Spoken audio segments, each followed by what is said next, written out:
pretty sure it's like illegal some places to record without asking. And I was like, the last thing I need is like 117 episodes of me, because it's legal in Maryland, but like California, like if you call, like, or if they call you, it is illegal if you like screen record or record your call. And I was like, man, really? I was like, man, I talk to people from everywhere. All I need is some disgruntled asshole in 10 years to be like, hey, look, that podcast worked out. I'm going to sue his ass. So, yeah. For a lot of money. Yeah, I know, right? Yeah, well, right now they got nothing to sue me for. June 17th, 1:09 p.m. Eastern Time, TPC 117 with Dr. Robert Bednarz, my friend, my COVID expert. And COVID expert. Far from it, but I'm glad to talk about it. Hey, man, you are an expert compared to me because I can only take in what the clearly corrupt and biased media tells me. So one side tells me it's a hoax, the other side tells me it's the end of the world. No one's really in between. So because of that, you're my expert. So sounds good. Yeah. So for everyone listening, this is Dr. Robert Bednarz, the host of The Patient Will See You Now. And I've linked it before. And actually, that's private information. I have two people that I want to get on your podcast, two friends of mine who I think would be interesting guests for you. Awesome, definitely. Yeah. I'm just waiting for a mic stand because I got all my new microphone equipment. I'm just waiting for this mic stand to come in, and I'll be ready to record again. I got some interesting people to record, so I'm excited. See my microphone? It's on an old GPS box stacked on top of a copy of Watchmen and a hardcover of a history of Pixar. So this is mine. I just got this one recently. Damn, son. Nice. Yeah, I'm going pro. Joe Rogan quality, man. It's gonna be good. Man. So, Tommy, let's talk COVID for a bit. Oh yeah, dude. So what is happening? Because last time we talked, you were self-isolating, and that was shit. That was so it's funny to talk to you because this was like in March. Yeah, this was a while ago. 3 months ago. Oh yeah. But it was so much has happened between March and now, and I'm not even talking COVID, but everything else that I could easily, if you told me everything that happened between March and June, I would be like, oh, did we not talk for 2 years? I know. Dude, that's what's been going on with guests is it's got to a point where we'll be we'll name the date. So that's what I did at the beginning of the podcast. We'll be like, right now, 3 weeks ago, I had on my friend and we were like, right now, the biggest thing is COVID. And we're like, what's next? Because we don't know. A week later, we're talking and we're like, all right, now America's on fire because it's an hour after that podcast is when George Floyd died. And it was just, dang it. And now it's okay, what's going on now? And then yesterday morning, woke up and it was North Korea blew up their liaison office and there's a skirmish between China and India. 43 India right now. Dead. And I was like, okay, so you're right. What the hell is next? So I'll just talk about COVID. Sure. And I don't know any of that stuff too much of what's going on, but I can tell you what's going on in COVID and in my area of Scotland, which is in Dundee. And right now, from working there, in one side of it, it's awesome because we barely see any more patients with COVID, which is great. Awesome. We were part of this recovery trial. It was called Recovery, where we trialed all these different medications to see which ones worked. So some of them being hydroxychloroquine was on there, the HIV medication, which I mentioned before, and dexamethasone was one of the medications we tried. And I don't know if you've seen the news recently, but that is the medication of choice at the moment. That showed the best results. So some numbers, people who are, so these are for people who've been on dexamethasone for 10%, 10 days. Give me 1 second. You're good. You'll get it. Dr. Bednarz being called by beeping in the other room. Hello? Yeah. It seems to be some cell phone of sorts. The NSA is listening, and a Hellfire missile is about to kill us both. We've been talking about classified medications, and this could be our final moments. We see the Predator drone in the sky. I don't know what I'm doing. So for everyone listening, this is Robert. He went to medical school in Poland. And he's living in Scotland now, and he's back. I just got a package. Yeah, It's not the mic. It's not the mic stand, but God damn it. I got a package. Yeah, I was So okay. Yeah. back to the dexamethasone. So some numbers, and I'll tell you what it is. Dexamethasone, for people who have been on it for 10 days, people who have been on ventilation, they found a 35% improvement in people who've been taking dexamethasone, and people who are just on oxygen, they found a 20% improvement. And people who just had like some symptoms of coronavirus were found positive. It's not really too much of a help. So dexamethasone is a good medication for people who are on oxygen or on ventilation, especially on ventilation. And they found that like for every 8 people that could die from COVID, they could save at least 1 life. So that's already an improvement from where we're going at. Yeah. 12.5%. So dexamethasone is a really old drug. It's safe. It's just a steroid. It's just another steroid like prednisone. It acts similarly. And I remember when I was doing my pediatrics award with kids, like we would give it with kids for kids who have like respiratory illnesses like croup. Croup is caused by a virus called parainfluenza usually, and they have like this barking cough when they cough with that, and we give dexamethasone to help them out. So it's safe, as you can, like for kids and for adults. If you take it for a long time, the side effects of steroids are terrible, but this is just a 10-day treatment and it helps a lot. So it's cheap, it's extremely cost effective because it's generic, and you can get it anywhere. So that's like the big news improvement at the moment, that dexamethasone is showing some really good effects, at least here. I don't know what they're going to do in the States. I know that in the States, you guys are still kind of in a hellhole in terms of cases and deaths. I know it's getting better in some parts, but some parts are getting worse.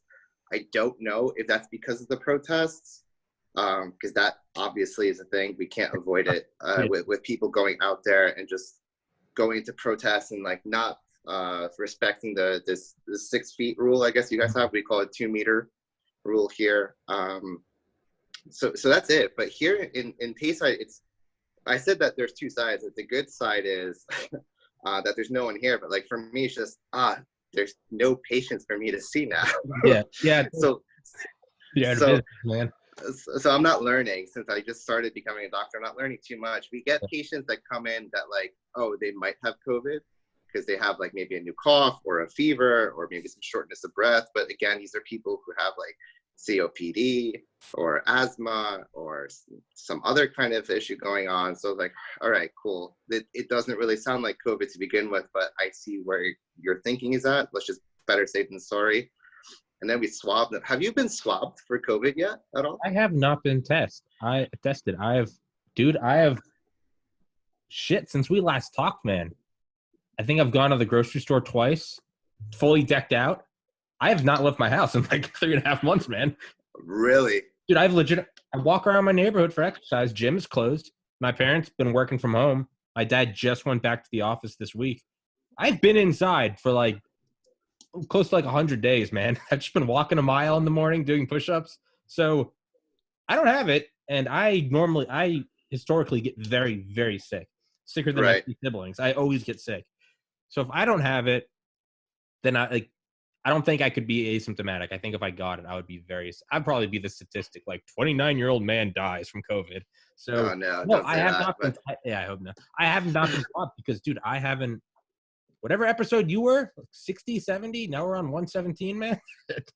Dude, well, that's good. That's good because like the swabbing part, like so now as the part of the protocol is when you go see a patient and you don't know if they have COVID, they go into their own room, like a side room, we call it, so that they don't infect anybody else if they're possibly infected, and just all these kind of rules. So so what we would do is we would bring everything in at once. So we would do like all our blood tests. We would bring our stethoscopes to do our examinations. We would bring the swab.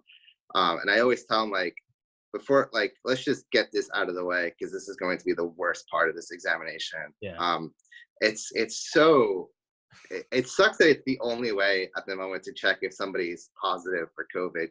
Now we got these antibody tests, which we're trialing to see, which I'll explain how that works, but we're trialing to see if it even makes sense to do it.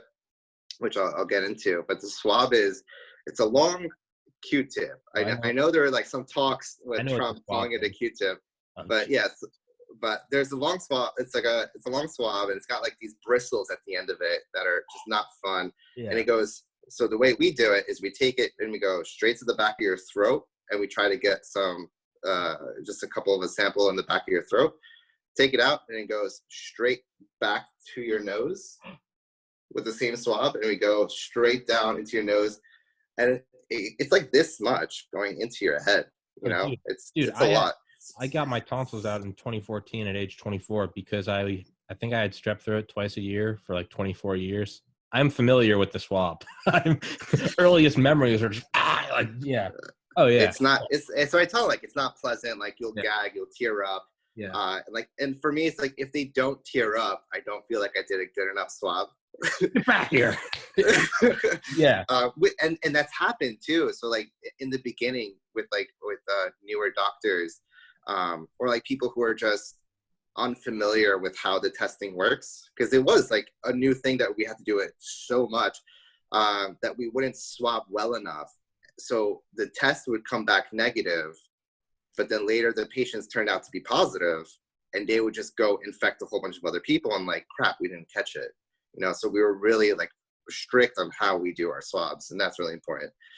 And now we're trying out for antibodies, and it sucks a bit because we got this the machine to check for antibodies a little bit late, because in the beginning of April, that's when it was like the most hectic in our hospital. We had 5 wards open, which is about, I don't know, like a little over 200 patients with COVID at the time. And it was hectic. It was really hectic. We were trying, and you know, the rules were changing every single day in terms of policy, what can be done, what can't be done, how we should do this. Like, and we're trying to keep up to date. Like I get 20 emails a day, like what's going on with COVID in the hospital. It was really hectic and trying to keep up. And what they're doing now is they're finding people. Right now, it's just healthcare workers, because they're around, and they find people who were previously tested and were positive by the test, and they will check them for antibodies, because logically, if they were positive with COVID already, they should have antibodies already formed in their blood to fight against it. It does take time. The window is different for everybody. It's just how well your immune system reacts to it. And we're finding that some people who are positive with the COVID swab are negative with the antibody. And the only explanation we have at the moment, like it could be the machine, but we found some people positive, but we think that the window wasn't long enough for us to check the person for them to form antibodies, because it is a slow process. It's not like immediately you were infected, oh my God, you'll get it again. You know, that's like the whole thing with the flu vaccine. You know, it's like people feel like, for example, they think that they'll get the flu vaccine and then, oh, the flu vaccine gave me the flu. And it's like, that doesn't work. It's you just happen to have gotten infected with the flu by the time you got your flu vaccine, unfortunately. You know, and that happens a lot. So that's the same thing with this coronavirus. You know, and I know this will happen too. It's guaranteed. Once the vaccine comes out, whenever that does, whoever wins that race, people will get the coronavirus vaccine, and then later they'll be like, oh, I got the coronavirus because of the vaccine. And it's like, we already told you, there's a 2-week incubation period. Oh yeah. So you could have been carrying this already since last week or 2 weeks ago, whenever, and then you just happen to have gotten the vaccine at a bad time and you're getting coronavirus symptoms, because there's a window for your antibodies to be made against the virus so that you can fight it naturally. It's not like an instantaneous thing. But I'm excited. I haven't gotten tested at all either. I didn't have a need to. The policy, when we talked last time, I was in quarantine because I had a cough. But the policy at the time was not to test healthcare staff workers because of the limitations of supplies that we have. And we were just trying to get our patients. So I just kind of isolated myself, since mine was kind of mild anyway. It was just a cough, nothing going on. I was fine. So I don't even know if I had it. And they won't swab me now because it's pointless. So there's no need for me to be swabbed or anything like that. And the number of patients that we have that are COVID positive are so low. We're just really happy with that fact. And now we're just expecting for the worst, which is the second wave. Yeah. Yeah. Is it, So I had a guy on yesterday, and he said that China is starting to shut down universities because they're getting a second wave. And I mean, dude, it's so my naive ass 2 weeks ago, I was like, let's look for the silver lining in like the George Floyd protests and death because everyone's at each other's throats. I was like, what's the silver lining? Maybe there's 2 weeks of protesting and there isn't a spike in cases. Maybe there's herd immunity. Like there could be something beautiful. Didn't happen. So my starry-eyed, like maybe there's something in this. Nope, nothing. Apparently, a lot of states in the United States are recording record highs, and it's like, oh yeah. I So used to keep up to date every day with like the states and the cases, and because I was I was waiting to see when it's going to start falling, nope. and like as I day by day, I'm like, it's not going to stop. It's just not stopping. There's no point in me watching anymore. Last week, Yeah. one of my guests, I was like, we're at 100,000 dead, and he flipped open his phone. He's like, we're at 117,000 dead, and I've been quoting that statistic for a couple of days now. I bet that's incorrect now. It's Yeah, if we used Let's don't look it up yet. Don't look it up yet. Take a guess. I say 121. in US, that's Yeah. my guess will be 117 was when? It was at least 2 days ago. I think longer, maybe 3 or 4 days ago. Might have been Sunday. Okay, I think I might say 120. If yours is one, like the price is right. You bastard. I'll go one under. $1. All right. Yeah, 129.99. USA. Oh, we're both wrong. 119. That's good. Oh, that's awesome. That means it's not as bad as we thought. Okay, that's beautiful. Well, let's hope that let's hope that this isn't the wave building. And I'm using the Worldometers one. It's totally accurate, but the number doesn't have to be accurate. You're just looking for the trend to see how much is it going up on these numbers, how much is it going down. The exact number we'll never get. We'll never get the exact number because we won't know. Because that was an issue with us too, actually, because so most of the people who had COVID, the majority is because they had some other comorbidity. They had some heart disease, some lung disease already, something going on with them, old age, diabetes. And that was the majority of our patients. And like, they would have probably already died from that disease, but COVID just kind of sped it up faster. Yeah. Unfortunately. And then on the death certificate, we write COVID. Yeah. Because that's just the thing. And then, that's what happened. Yeah. And I can see how that can skew some of the results of these numbers. Do I think it's like, and everyone's saying like, oh, there's a drop in cardiac arrests in the hospital, the drop in heart failure and heart attacks. And it's because like that whole thing is some patients were totally afraid to come to hospital. So that was an issue. They if they're having a stroke, which happened a few times, people were having a stroke at home, but they were just too afraid to come to hospital because they thought the COVID was going to be worse than the stroke.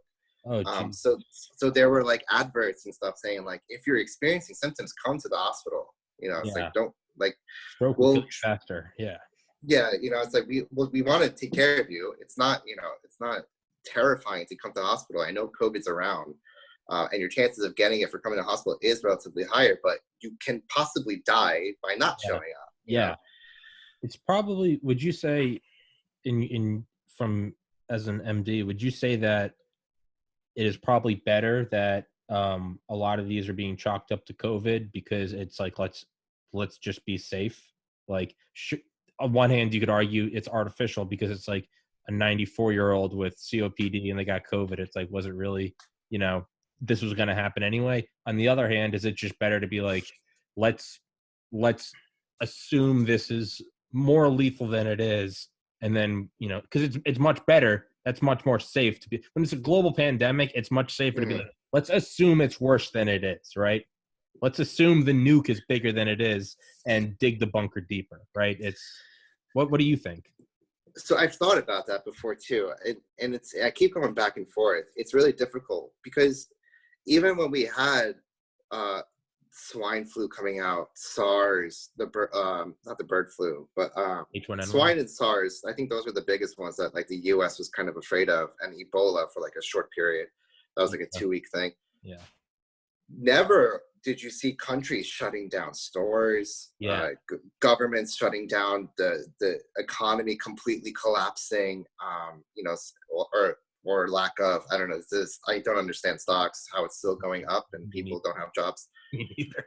I don't, that's why I'm not, whoever is like the expert in Black economics, magic, you know, I would like to know how that works. I'm interested. Black magic. It is bad though. Like, no matter which way you're going to look at it, you've infected the whole world with this virus, and it's is killing people at a faster rate at whatever it's doing. You know, like we know it's causing lung damage, of course, and like we still don't know the long-term effects, which is another thing. So, because that's going to be studies years on out from now on. This is not a short-term thing. It's not like once we get a vaccine, it's done. Like, this virus is not only a pandemic, but it's going to most likely be an endemic, which means it's just going to be kind of around the whole time, kind of like the flu. It's going to keep coming back. It's just but it won't be as bad because we'll have a vaccine for it, hopefully, right? And then like pox or something, like it's still here, but everyone's like, is that a bad example? Not necessarily. Like chickenpox, we also in the States, at least, it's one of the mandatory vaccines to have when you have a kid. Well, not mandatory, you could choose not to have a vaccine for the anti-vaxxers. Special place in hell for them, but like so it's hard to tell, because another question I keep asking myself is like the bird flu that happened 100 years ago, right? 1918, that kind of just went away. You know, the only explanation I can think of for that is that those mutations happen so fast in the flu. That's why every year you get the flu vaccine, because it's just it's not 100%. It's just a very educational guess of what they think the next flu strains will be. The flu virus strains are going to be. So it's just a really good guess. And the efficiency is anywhere from like 40 to 80%, something like that. So they either like nail it and like, oh, we got the strain, we were lucky, or they're like, crap, we totally missed it, and then a lot of people get the flu, you know, regardless if you got the vaccine. But it just decreases your chances of getting the flu if you get the flu vaccine, you know. Whereas the coronavirus, it doesn't. I mean, from what I understand, I'm not like an infectious disease specialist, but it doesn't mutate as fast. So like with the flu, we know that every year the strain is different. Whereas with coronavirus, you had like MERS and SARS back in the day, and I think there was one more. I can't remember off the top of my head. And then now it's COVID, and it hasn't changed so much every year.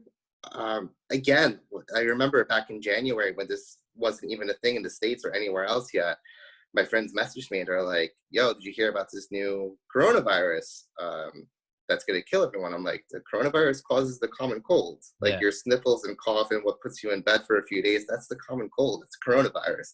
We have two, coronavirus and rhinovirus. So I'm waiting for like the big rhinovirus thing. But now it's this huge thing, you know, whereas when you hear about the flu is like, I'm out for a week. I'm in bed. I got some night sweats. It's terrible to have the flu for a week. And that happens every year. Whereas coronavirus, people get it and it's a mild thing. So it's all this is so interesting. And I'm waiting. Now it's just waiting for studies. And like what sucks in the scientific community is that people now really just want to be first instead of right. So they're releasing all these articles where like the hydroxychloroquine, so many people, and like, and, you know, I was part of that like group too. It's like, oh man, hydroxychloroquine is showing some beneficial results, and then they're like, actually we have to retract it because the results aren't really that. And we're like, God damn it! It's like, why? We're like, what was the point? Just so you could be first, and now you look like an asshole. Yeah, exactly. No, it is. But one thing I like about this podcast, among many things, I love this podcast. But one thing, I thought my microphone was off. I was like, how is he hearing me if my microphone's turned? One thing I like about this is, man, it forces me to be humble, which is good because I'm a cocky, arrogant asshole. is like back in January, there's me being like, look, I got into med school. All right. This is just a cold. And then it's like, oh man, it's getting closer. And then it's like, I would like to apologize. So like, yeah, man, no, I'm with you, man. Whether it's hydroxychloroquine or yeah, just being like, this isn't that bad. Hey man, it's I think a lot of us were wrong and kind of got to own that. It's I'll edit this out. I gotta go piss so bad. I'm sorry. Yeah, go for it. Go for it.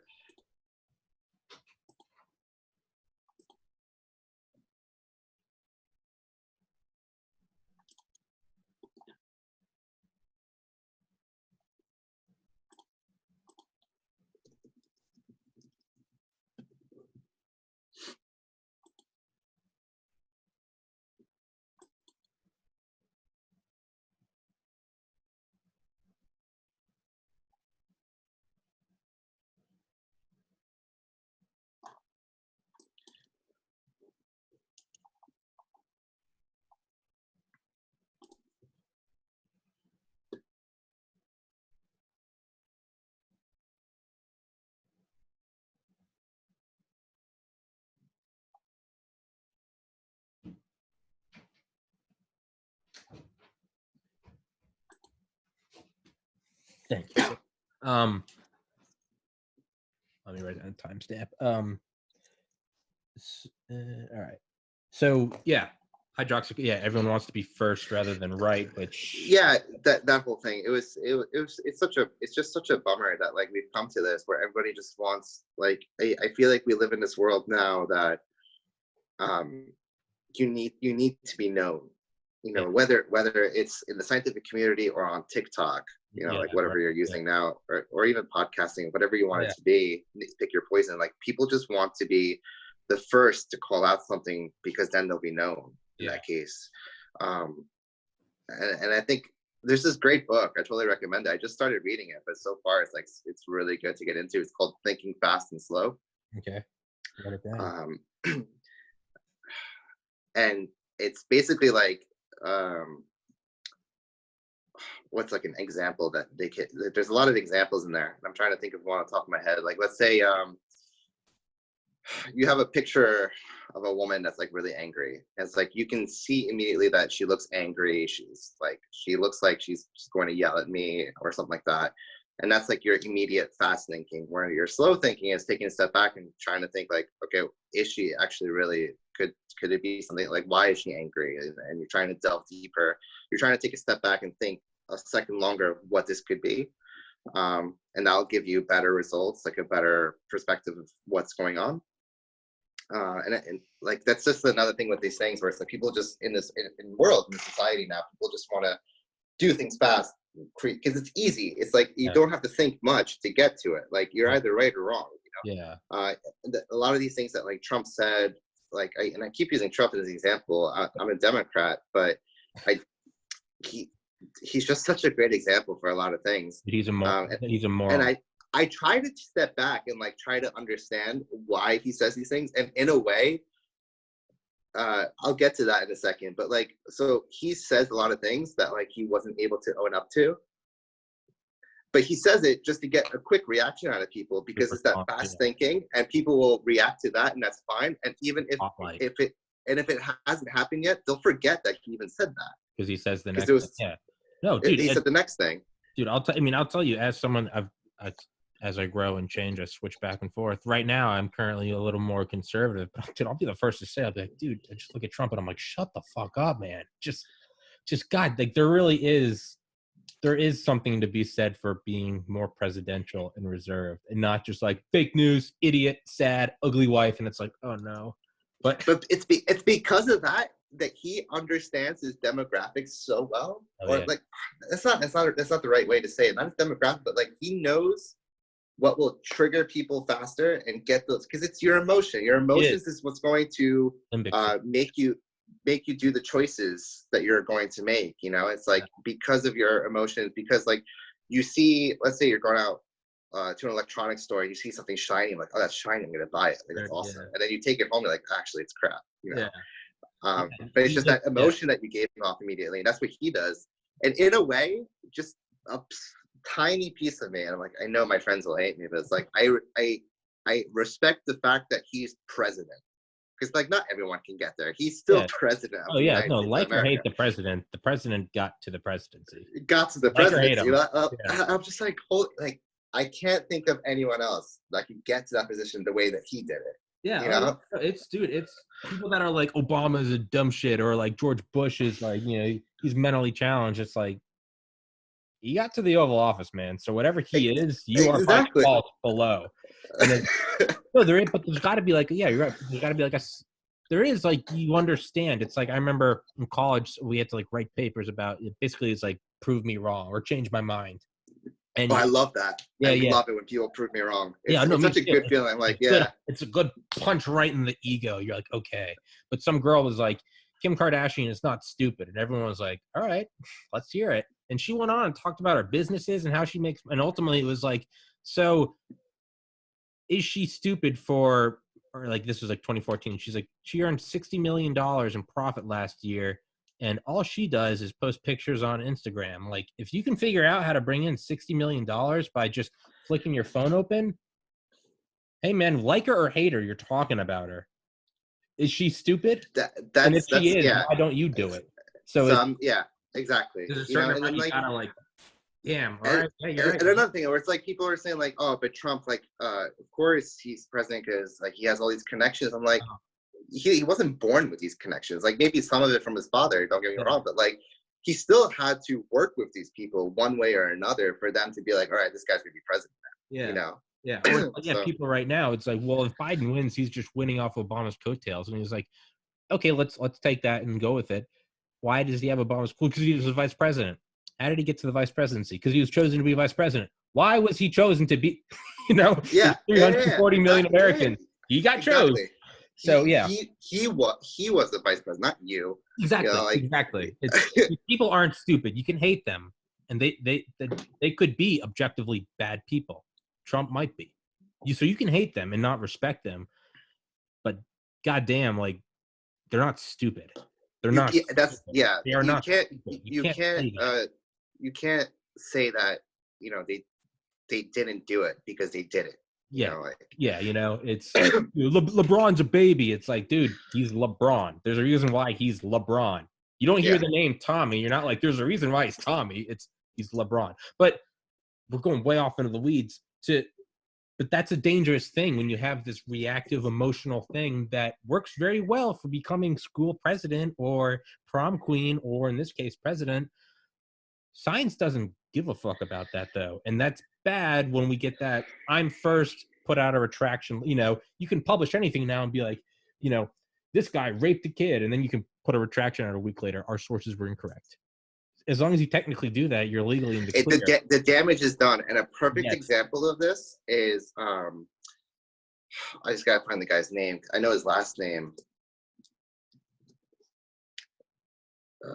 Andrew Wakefield. I don't know. That's his name. He was a British doctor, and he's infamously known for posting an article in The Lancet, I believe. Yeah, The Lancet, for saying vaccines cause autism. Oh, no. That's him. Posted it. Later on, got retracted because a lot of other studies were like, with a lot more people were like, we don't see it. And it got retracted. He's now not a doctor, but the damage is done. It's already. Done. It's done forever. People think vaccines cause autism for some of them. Yeah. Yeah. It's still a dangerous thing, but when it comes to like pop culture or celebrity feuds and gossip, or even getting to the presidency, it's also kind of, that's how it's been forever. It's just people talking shit, lying, backstabbing, whatever. It's been like this. Awesome. Yeah. But when it comes to a pandemic, now we're applying this gossipy thing to something that doesn't care. If you put out a tweet and be like, gravity's not real, gravity doesn't care. So you can retract it, but start jumping out of buildings. That's a real thing. That gravity, that's 9.81 meters per second squared. Yeah. Doesn't matter who's in the office, right? So with a pandemic, or with any, so let's not be political, just with scientists, want to be first. Here's what we're going to do for COVID. Man, if all of a sudden you're sure, oh, this guy said there's a vaccine, you might stop social distancing. Be like, yo, it's good. We're good. We're in the clear. And then you go out Exactly. and get sick and, kill your grit. We'll get it, man. Gotta pause one more time. Yeah, sorry. You go get it. Another timestamp. Dr. Bednar's getting packages left and right. I don't know what he's getting all of his podcast gear. I need to get some podcast gear. If anyone's listening and has some good recommendations, I have a Shure microphone, an MV51, and it's pretty dope.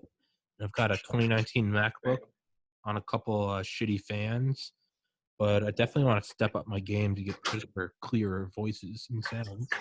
So if anyone listening can recommend anything, let me know. I don't think there's anything that's necessarily difficult to find. It's probably just a money being a barrier. I'm filling. All right, and I'm finished filling the gap. All right, he's back. So yeah, it's dangerous. It's dangerous, and it sucks because I feel like Americans have this attitude more. It's all around the world, but I feel like Americans have this attitude more where it's like you need to be first. And with science, it sucks even more because in the States, at least, when it comes to medicine, they have a way to sell it because of the healthcare system being privatized. Yeah. They find something and then okay, we could sell it. We can make money. For people who have money, they will spend it to get it. So it's like if hydroxychloroquine now costs this much money, people who have money that are afraid will go and get it. Here in the NHS, which I love so much. I love the NHS. I love the system. It works so well for people. And it gives you the opportunity to have private practices, but like there's no need because the NHS is. I'm going to text you after this. Actually, I want to have you on again. Let's do an NHS purely. Just teach me what it is. Just do one-on-one. Yeah, sorry, sure. I'll make a note of that. But sorry, yeah, in the NHS. So and it's because of the NHS. It's like everybody's going to have the same kind of care. Like you're not going to get. Doesn't matter if you're poor, if you're rich. That doesn't matter. They care that you're going to get the care that you need, and at like a respectable amount of time. So if you're needing, for example, like a knee replacement done, right, to get or a hip replacement. I know in Poland it's also social care, but because the budget for the healthcare system there isn't so much, there's not enough doctors and there's not enough workforce there to do it. So people are waiting like 10 months, 12 months to get their hip replaced. And now they're living day by day. Their hips are getting worse and worse and their bones are hitting each other and they're getting so much pain that it almost forces them to get the money to get the operation done sooner. So that's nice that the option is there if you have the money to do it, but a lot of people can't afford it. And in the NHS, same thing, but it's a lot better. You don't have to wait as long. I think for like a hip replacement, it's somewhere between maybe like 2 to 4 months. So it's not so long.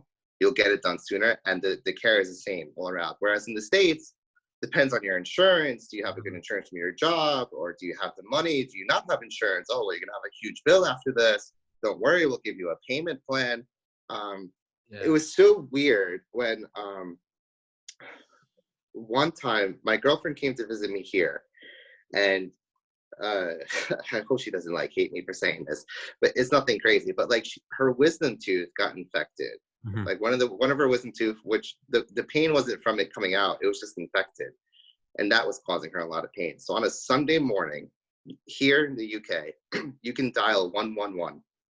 And that's like a health line, and you tell them what's going on, and they're like, all right, just stay on the line. They'll call a doctor, tell them what's going on, and then they get you back to you. They're like, all right, go to this hospital at this time in like 2 hours. You're going to see a doctor, and the doctor's going to tell you what to do. I'm like, cool. We go to the place on a Sunday morning, 9 o'clock. We go to the doctor. The doctor sees her, does a full examination. And he's like, cool, writes her up for antibiotics. We go to a pharmacy, get the antibiotics, and we didn't pay a dime. That's amazing. The whole thing was free. The whole thing. That is amazing. She's not even from the UK. She's a Polish citizen that came to visit and got all this done for free. That's amazing. Insane. I was like, can I give you some money because I feel bad? In the States, if you have, even if you have good insurance, there's a copay for your doctor's visit, like $20 or whatever it is. So much money. It's so much money. It's like when actually we'll say that for a whole nother podcast. But yeah, it's so what happens with it is, yeah, thank God, that is an undeniably like that better system. It's only because, so don't get me wrong, like I like money, I do, but if I wanted to make money, I would go to the States and I would start a business of some sort, right? I don't mind people wanting to buy something as in terms of an object, because they don't need it, you know, like new iPhone, to new go to a, if you want to go to a fancy restaurant, great, you don't need it, you can make a meal at home. If you really needed to eat, you have enough money to have a comfortable life. Health shouldn't be an option whether you can afford it or not.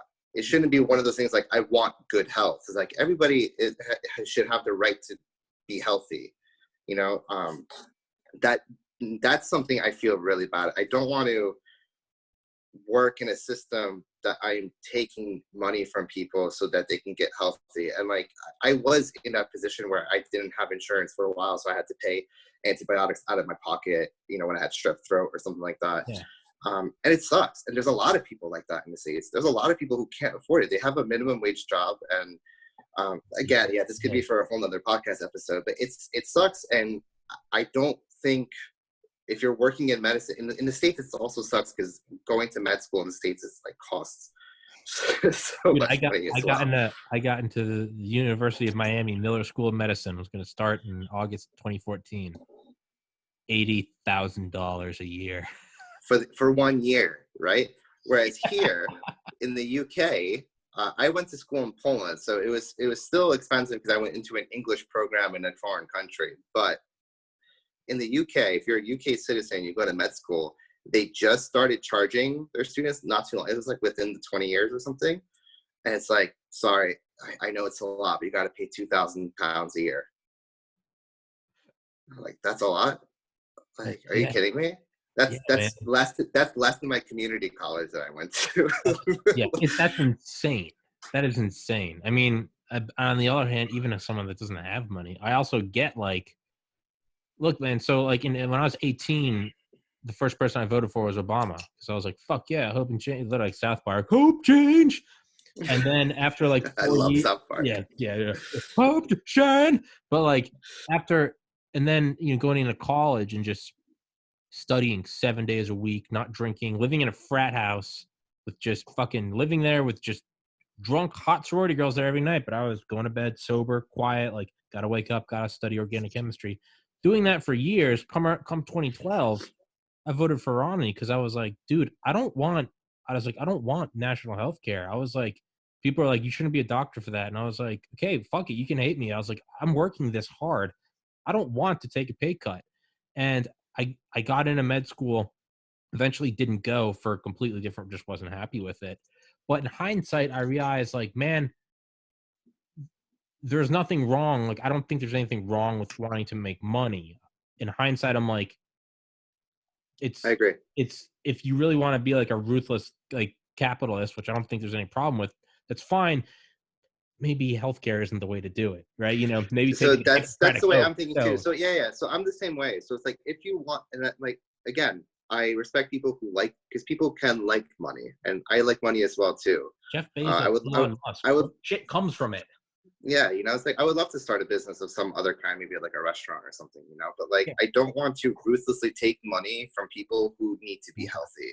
Exactly. I make this podcast, or sorry, I'm interrupting you. Sorry, I'm a jackass. Rogan just signed $100 million deal with Spotify.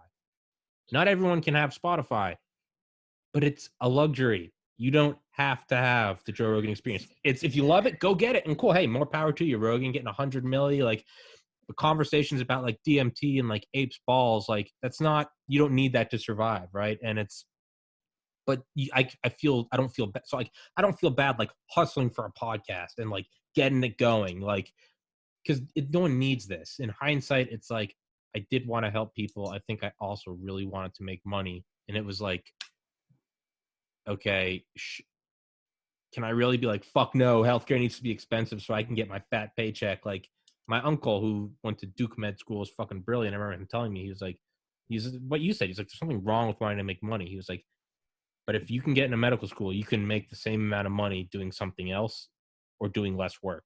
And I was like, okay, I don't need to try to hold medicine hostage. Be like, no, It can't change. We can't, we gotta reverse Obama because I want to make my paycheck. It's like, dude, just take that work ethic. That's 7 days a week, studying for organic chemistry, not drinking with your friends. Take that work ethic and just put it towards something else. And you can be Anything else. Bezos or an Elon Musk, a Steve That's Jobs. all it takes. It's just that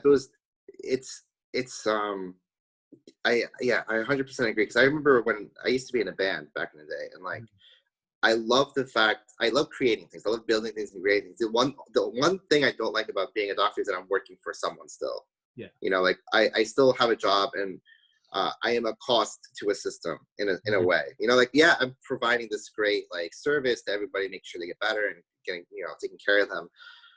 But in my money side of things, it's like I'm still working for someone. I would rather work for myself. So I like building things and creating things from scratch. That's why I like having a podcast as well too. And like when I had the band, that was the thing too. It's like we literally took 5 random guys, put them together, and just like we made music and we went and toured and stuff. Like there's a product. Yeah. Like that was cool. That was really awesome. So I respect people like Mark Zuckerberg and Bezos and all those other people who are making billions and stuff. It's like you can't get there by being a lazy person. Yeah, that took years of work, of dedication, and so much work, days and nights. Like insane. Bill Gates, dude. There are stories of people that like started Microsoft with him. They're like, I used to put in like 120-hour weeks, and Gates would be there before me and after me, and it'd be like, God. I mean, but there's when people are always like, what do you need $153 billion for? You're right. You don't need it. But I think that's why these insane things like Amazon same day delivery, they exist because it's like a video game. Why do you need like a gold coated AK-47? You don't need it. But because it's a possibility, you're going to get people hustling for it. When it's a possibility to be a billionaire and have a 747 and a private island in French Polynesia, that carrot dangling is how you get people to go, all right, I'm gonna fucking create. I got an idea for something called Macintosh. I got Amazon. It's gonna, and you look at those pictures of Bezos in like the 90s. He's sitting there at his desk in a garage and it literally says Amazon. I was just looking at that. Yeah. There's another one of him in the 80s of him flipping burgers, and he's literally like, would you like ketchup or honey mustard? And it's like, dude, because you wouldn't slave to create Amazon if you're capped at you can only make 100,000 a year, right? Exactly. And there are problems with people being billionaires. There's this famous quote that I really enjoy because of the idea of creating this like innovation and stuff like that. I really enjoy people who come up with new ideas, because like if somebody comes up to me, they're like, I'm creating this thing. I'm like, what do you need? I'll help you. Like I love new things.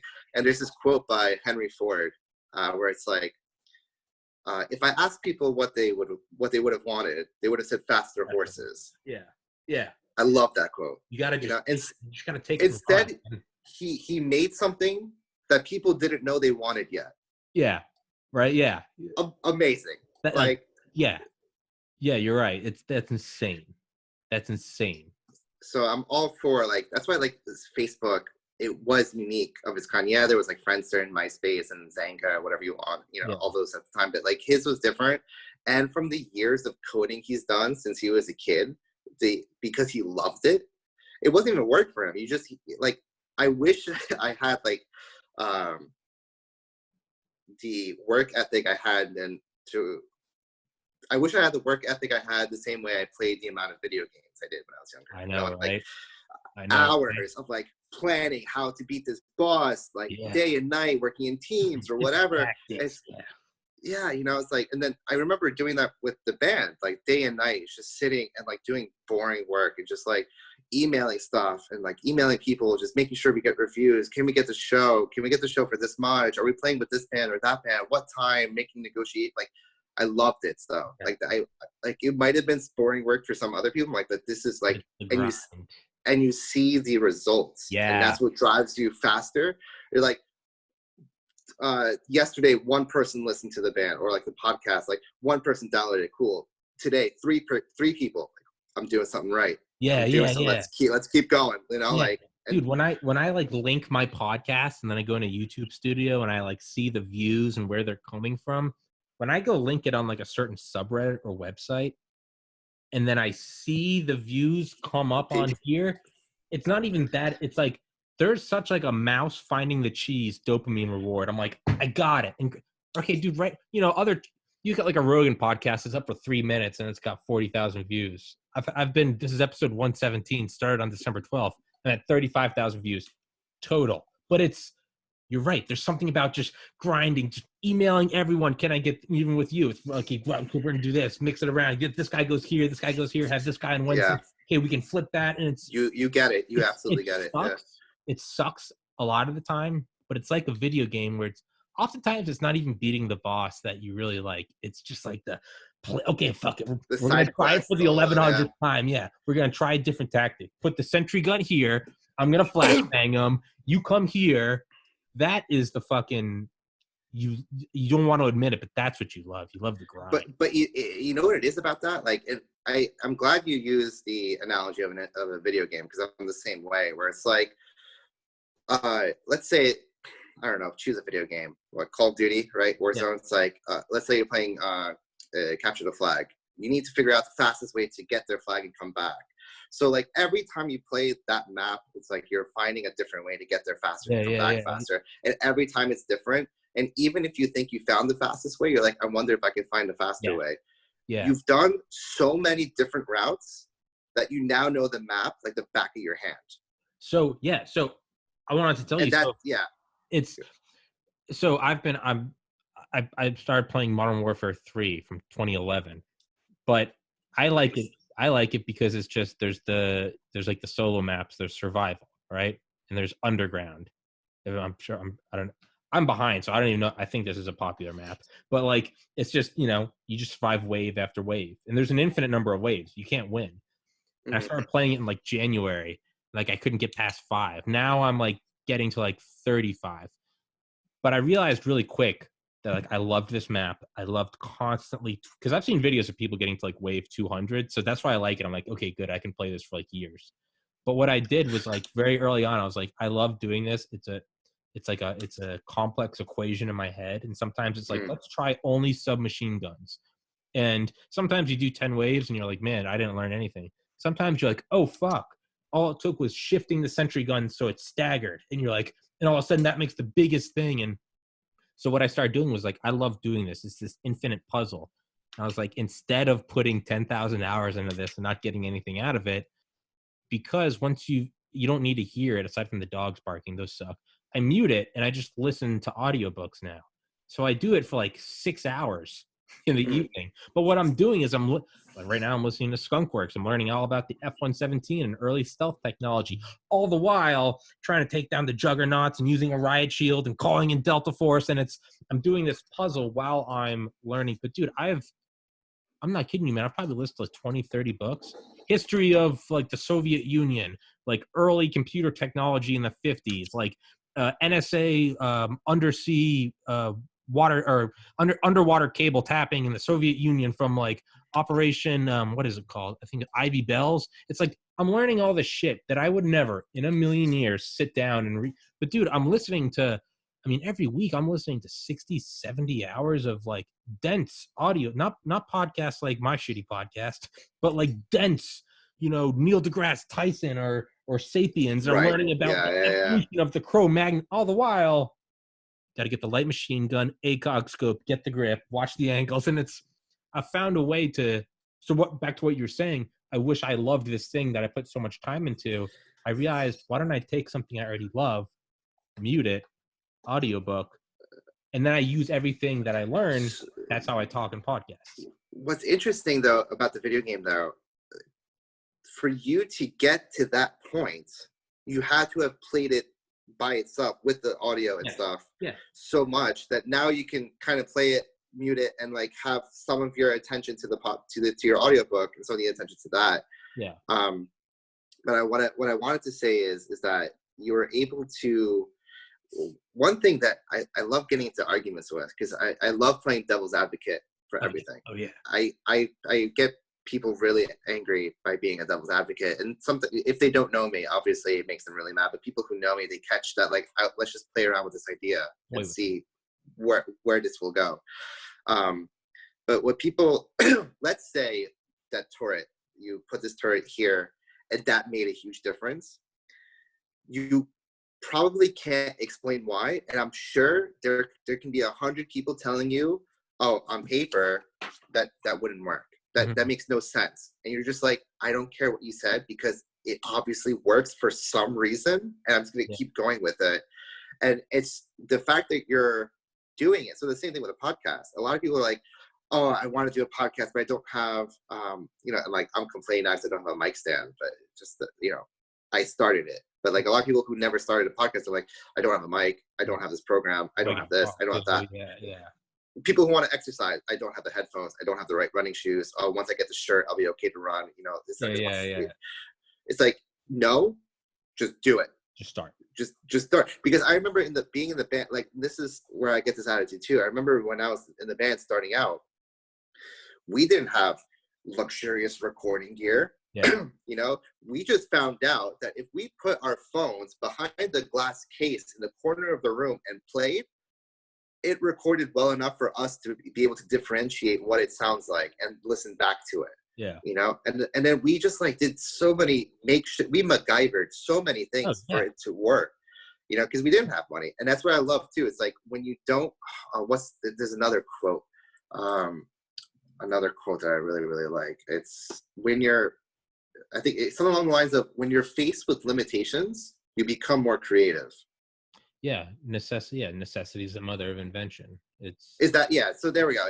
So that's what it is. It's like, because you don't have the things. So that's why I love, like, I would love to, my main goal in medicine is to become a surgeon.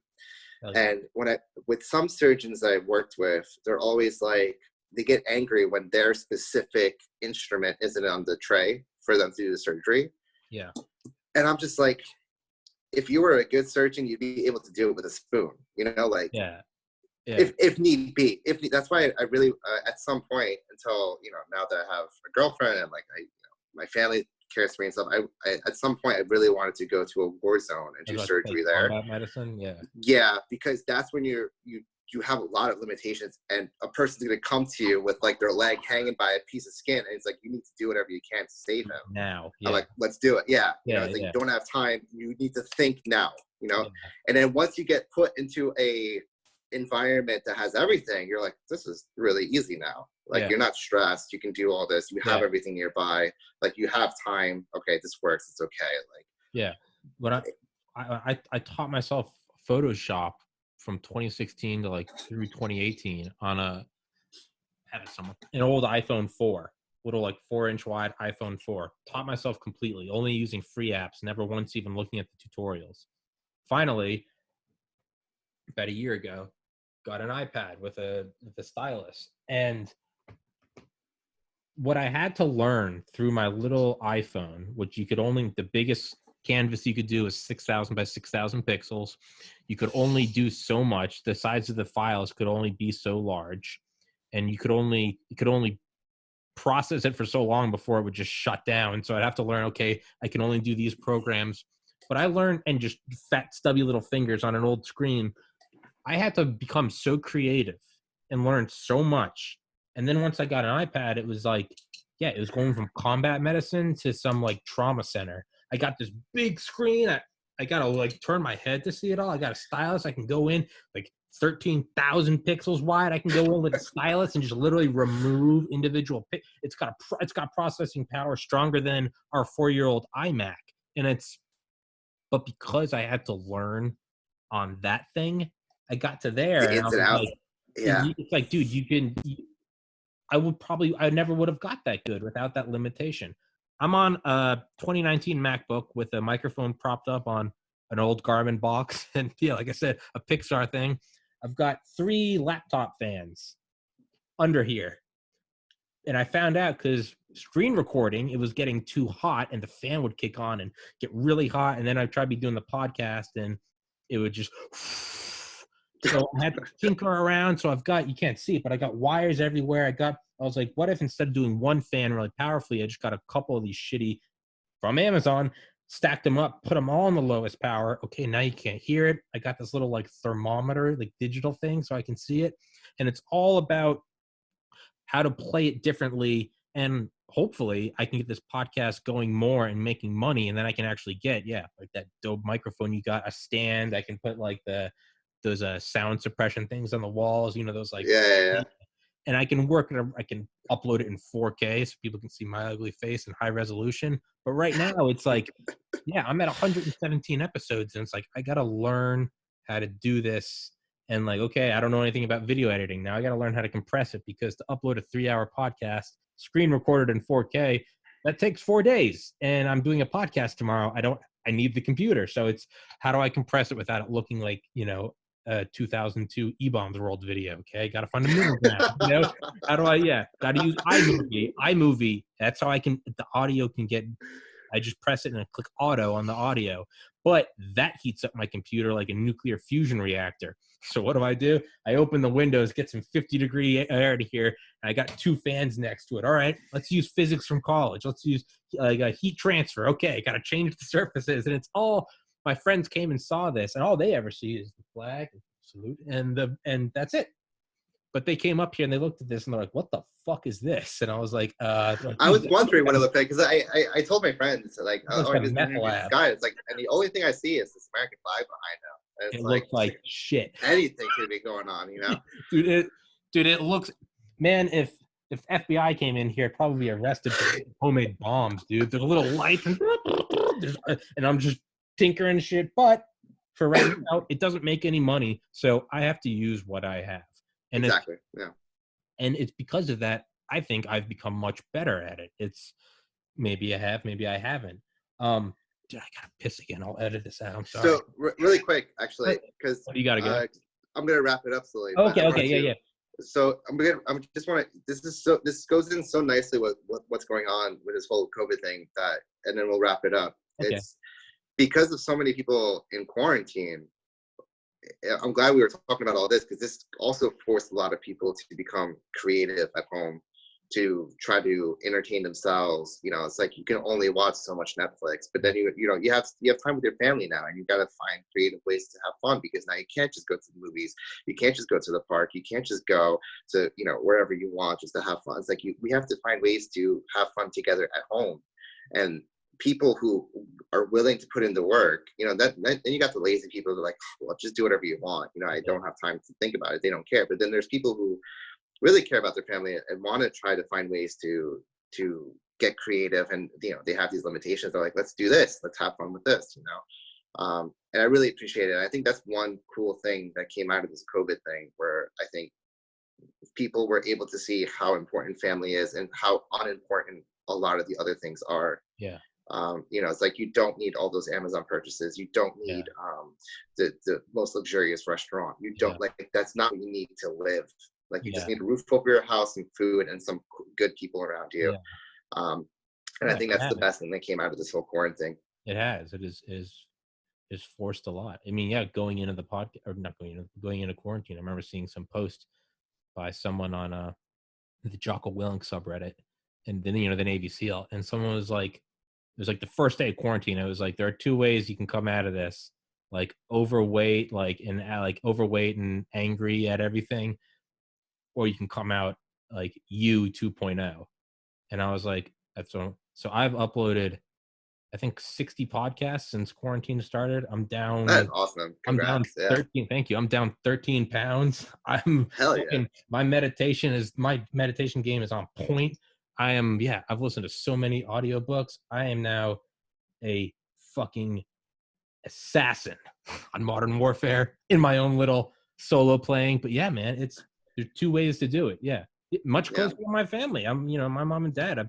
You got to learn to put up with each other. So you got to learn your own. Like, what about my little ticks? How much am I being an asshole? So, exactly. Yeah. Self-reflecting. And then I always say you never have a problem.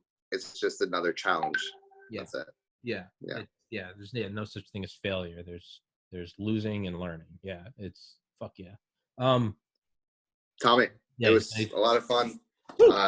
I'm excited to talk to you again, maybe in like a few months' time again. Yeah, and we'll talk about NHS. Yeah, you can do a few months, man. You don't need to be a stranger, dude. You can do a few weeks. I don't give a shit. I got people on all the time. I know you're a doctor. Good. You're a busy man, but let's definitely do another one. Dr. Robert Bednarz, the patient will see you. and I will link that. And if anyone listening has any sort of interesting medical illness or lifestyle or anything, leave a comment for Dr. Bednarz and do his podcast. So Great. hell Thank yeah, you. man. See you again. Hopefully nothing more is insane. Right now we got coronavirus, we got North Korea, Hopefully. China, India, and riots. Let's hope you're not coming back on in a month. And it's like, so the UFOs landed in Paraguay, which no one saw coming. So Bigfoot is here. All right, Robert. I'll see you, man. Take care, Tom. Buddy. See you later. Yeah, peace.